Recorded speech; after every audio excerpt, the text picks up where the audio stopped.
parce qu'au fond, on fait bien que ce qu'on aime.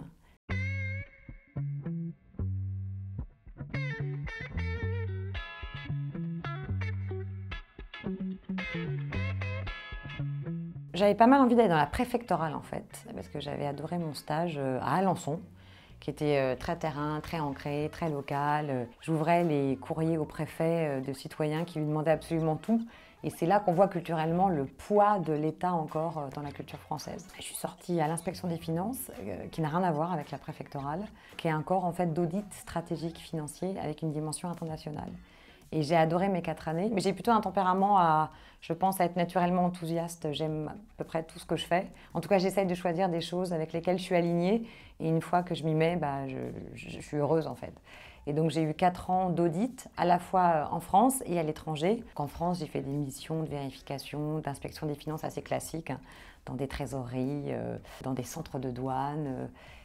Mais j'aimais le côté travail en équipe, toujours en brigade, le côté terrain.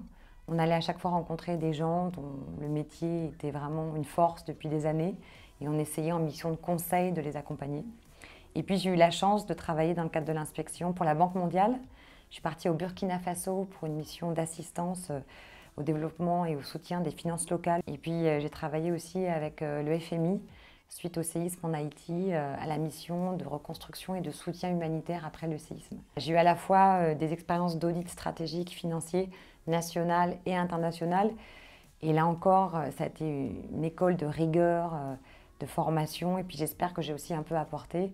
Et la dimension internationale, j'ai adoré. L'inspection des finances, c'est 4 années, hein, ça s'appelle la brigade, et on évolue en étant simple inspecteur, puis après on commence à encadrer des missions, puis on finit avec un plein d'encadrement.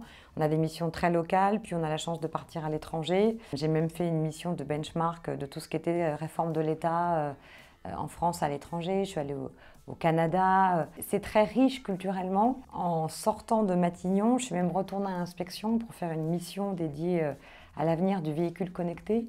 Intellectuellement, c'est un endroit auquel je suis très attachée parce qu'on apprend énormément de méthodes. C'est très ancré terrain. Ça s'appuie sur des recommandations voilà, qui doivent servir à éclairer la décision publique. Et on travaille sur des sujets extrêmement diversifiés.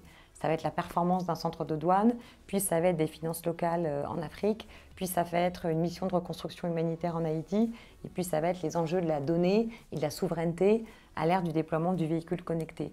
Et ça, intellectuellement, plus le travail d'équipe, moi j'ai adoré ces 4 années. Ça faisait quand même 4 ans que je faisais des missions d'audit. J'étais jeune et je me sentais sans doute pas en imposture, mais je trouvais que c'était pas tout à fait normal qu'à moins de 30 ans, je passe ma vie à donner des conseils à travers des rapports ou des PowerPoint. Et j'avais envie de basculer de l'autre côté du miroir, j'avais envie d'aller du côté opérationnel pour être à mon tour sur le terrain quelqu'un qui faisait. Encore une fois, j'ai adoré cette période d'audit, mais j'avais envie de basculer du côté des audités. Et donc j'ai pris mon bâton de pèlerin et je suis allée taper à plusieurs portes, ça n'a pas été évident. Et j'ai dit voilà, je sors de 4 ans d'inspection des finances, j'aime le terrain, j'aime faire, j'aime encadrer des équipes et est-ce que vous voulez bien me prendre? Les gens pensent souvent que les carrières c'est linéaire, que ça vient comme ça, c'est faux en fait, il faut beaucoup persévérer, c'est beaucoup ce que je dis d'ailleurs aux gens que j'accompagne en coaching. Il ne faut rien lâcher et c'est normal d'essuyer des refus, plusieurs refus. C'est la niaque et la persévérance qui font la différence. Au bout d'un certain temps, j'ai eu la chance de rencontrer Guillaume Pépi, qui m'a proposé d'être sa directrice de cabinet. J'ai décliné en disant que je voulais justement plus faire de PowerPoint, mais basculer sur le terrain. Et là où je lui suis éternellement reconnaissante, c'est que non seulement il a compris, mais en plus il m'a permis de développer un vrai parcours de terrain. Donc pendant 6 mois, j'ai appris tous les métiers du ferroviaire. J'ai appris à conduire des trains, à accrocher, à décrocher des wagons. J'ai appris à vendre des billets de train et c'est beaucoup plus difficile que ce qu'on pense parce qu'il faut s'adapter à une clientèle voilà, qui est beaucoup plus complexe que ce qu'on croit. Et au bout de 6 mois de formation, j'ai passé ma certification sécurité ferroviaire avec des plans, des chemins de voie, des chemins d'éclisse, voilà, d'aiguillage. Et là, je me suis sentie légitime pour rejoindre le terrain ferroviaire et j'ai eu la chance de devenir directrice adjointe de la gare Montparnasse, puis directrice de la gare Montparnasse. Et c'est une expérience très concrète que j'ai adorée.